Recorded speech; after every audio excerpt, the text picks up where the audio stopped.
Hi welcome to SB multi contact. నేను మీ కనకరాజు.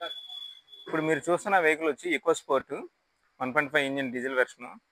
ఇది వచ్చేసరికి నేను శనివారం నాడు కారు ట్రయల్ చూద్దామని చెప్పి హైవే మీదకి వెళ్తే అక్కడ రోడ్డు పక్కన ఆగిపోయి ఒక ఫ్యామిలీ మెంబర్స్ అందరూ బయట నుంచి వెయిట్ చేస్తున్నారు. ఏంటని చెప్పి నేను అడిగాను.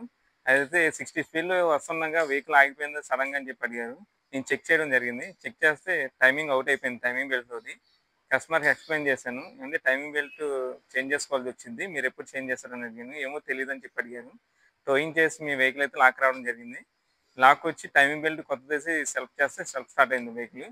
కస్టమర్కి చెప్పాను కూడా, మీరు 1,00,000 సర్వీస్ చేయించారా లేదని అడిగితే కస్టమర్ అంటున్నారు, నేను అసలు సర్వీసులు ఇస్తున్నాను తప్ప నుంచి వాళ్ళు 1,00,000 సర్వీస్ చేయాలా, ఎంత చేయాలనేది నాకు ఎవరు ఎక్స్ప్లెయిన్ చేయలేదండి, అందుకే నేను ఇలా తిరిగేసి అన్నారు. వెహికల్ రీడింగ్ వచ్చి చూస్తే 1,30,000 ఉంది రీడింగ్. ఇది చేంజ్ చేయాల్సింది 80 నుంచి 1,00,000 సర్వీస్లో ఈ బెల్ట్ అనేది చేంజ్ చేయాలి. చేంజ్ చేయకపోతే బెల్ట్లో ఇది తీస్తున్నాయి సారా, ఈ తీస్ అనేది కట్ అయిపోయి ఇక్కడ నుంచి మనకి రోల్ అయిపోయి క్రాంక్ను క్యామ్ రోల్ అయిపోయి టైమింగ్ అవుట్ అయిపోయి రోడ్డు మీద బ్రేక్ డౌన్ అయ్యే ఛాన్సెస్ ఉంటాయి. నేను చాలా వీడియోస్లో నేను చెప్పాను, ప్రతి సర్వీస్ టు సర్వీస్ ఒకసారి చెక్ చేసుకోవాలి, లేదా రోడ్డు మీద వెహికల్ బ్రేక్ డౌన్ అయ్యే ఛాన్సెస్ వస్తాయని కూడా చెప్పాను. ఇప్పుడు ఈ కస్టమర్ రోడ్డు మీద బ్రేక్ డౌన్ అయ్యేసరికి ఫ్యామిలీతో పనంగా ఉన్నారు, చిన్నపిల్లలు కూడా ఉన్నారు. దాంట్లో ఎంత సఫర్ అయ్యారో అన్నది నేను చూశాను అక్కడ.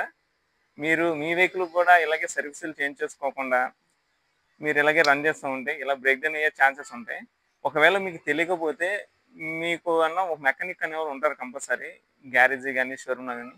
వాళ్ళని అడగండి, ఏమండి మా సర్వీస్ ఎంత వచ్చింది, 60,000 తిరిగింది, 80,000 తిరిగింది, 1,00,000 తిరిగింది, ఏమైనా చేయించాలా వెహికల్కి అని మీరు అడిగి తెలుసుకోవడంలో, మీ వెహికల్ గురించి మీరు తెలుసుకోవడంలో తప్పలేదు. అలా తెలుసుకోకుండా సడన్గా రోడ్డు మీద ఆగి మీ వెహికల్ ఇబ్బంది పడి, మీరు ఇబ్బంది పడి మీ ఫ్యామిలీని కూడా సఫర్ చేయాల్సి వచ్చింది. ఆలోచించుకోండి.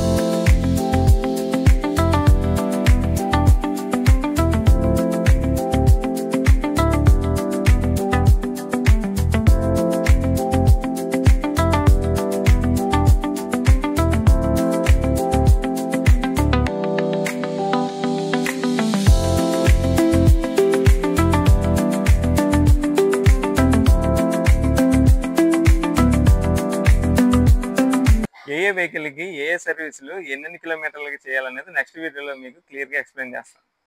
ఈ వీడియో మీకు నచ్చినట్లయితే మా ఛానల్ని సబ్స్క్రైబ్ చేసి లైక్ చేసి మీ వెహికల్ ఎన్ని వేల కిలోమీటర్లు తిరిగింది అన్నది కామెంట్ బాక్స్లో కామెంట్ చేయండి.